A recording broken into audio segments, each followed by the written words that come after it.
Bonjour à tous, bienvenue sur cette chaîne dédiée à l'Afrique qui bouge. Aujourd'hui, on parle de la République démocratique du Congo, le pays le plus vaste d'Afrique subsaharienne, riche en minerais, en eau et en potentiel humain, mais longtemps freiné par le manque d'infrastructures. Sous la présidence de Félix Tshisekedi, la RDC accélère comme jamais, avec un plan national stratégique de développement 2024-2028 et des partenariats avec la Banque mondiale, la Chine, les Émirats, les USA et l'Europe. Le pays lance des projets titanesques qui vont créer des millions d'emplois, électrifier des régions entières, désenclaver l'intérieur et positionner la RDC comme hub régional. On va détailler les 10 méga-projets les plus structurants du moment. Historique, technique, impact économique, socio-environnementaux, défis et horizon 2030. Prêt? On commence. Le projet numéro 1, le plus emblématique, Inga 3, première étape du Grand Inga, le plus grand potentiel hydroélectrique au monde, jusqu'à 42 000 MW. Le site d'Inga, sur le fleuve Congo, existe déjà avec Inga 1 350 mW 1 et Inga 2424 mW. Inga 3 vise 4 800 à 11 000 mW selon les variantes. La Banque mondiale a approuvé 250 millions de dollars en juin 2025 pour la phase 1, études, communauté locale, route, eau potable pour 1,2 million d'habitants.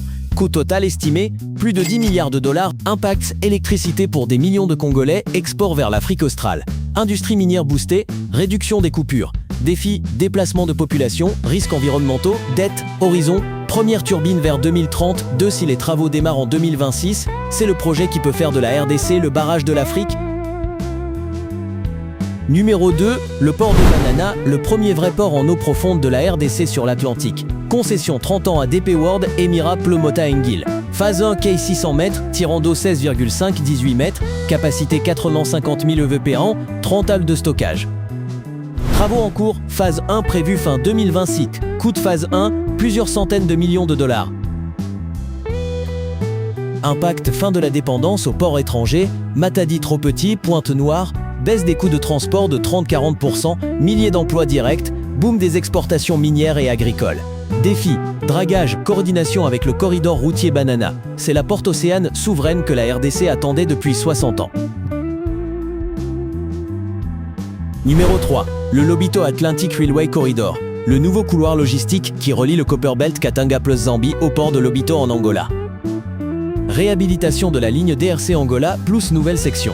Kamoa-Kakula et Trafigura sont déjà les premiers clients 2024. Objectif 1 million de tonnes en d'ici fin décennie. Impact. Export de cuivre cobalt 3 à 4 fois plus rapide et moins cher que via Dar es Salaam ou Durban. Création de dizaines de milliers d'emplois. Agriculture le long du corridor. Défi. Coordination tripartite, sécurité. C'est la route de la prospérité que Tshisekedi appelle de ses vœux.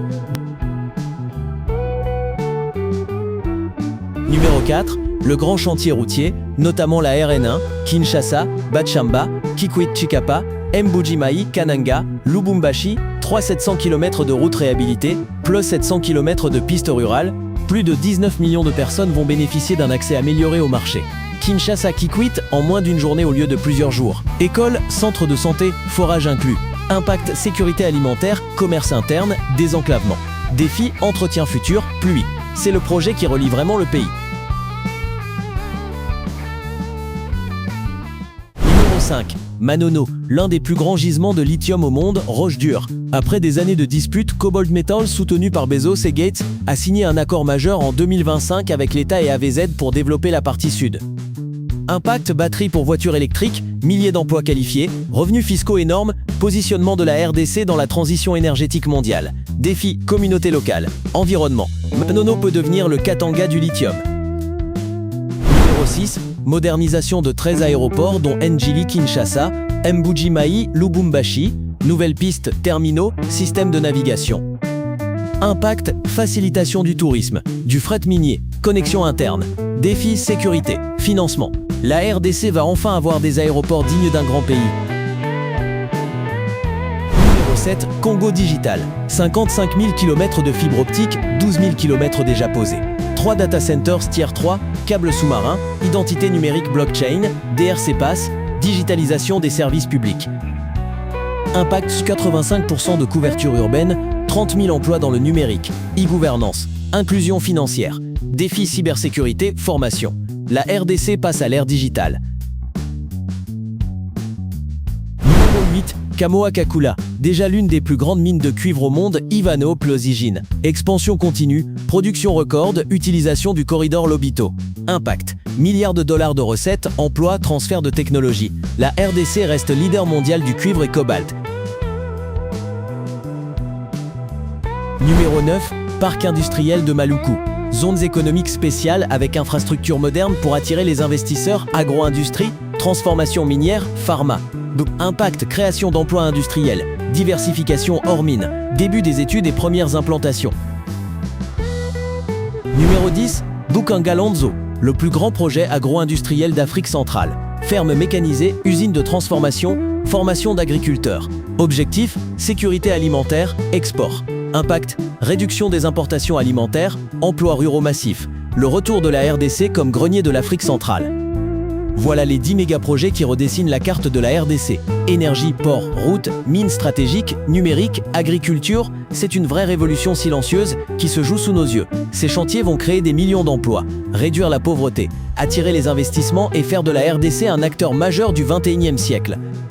Mais le succès dépendra de la bonne gouvernance, de la transparence, de l'inclusion des communautés et de la durabilité environnementale. Quel projet vous impressionne le plus? Dites-le en commentaire. Likez, partagez, abonnez-vous pour la suite. Vive la RDC, vive l'Afrique qui gagne. À très bientôt.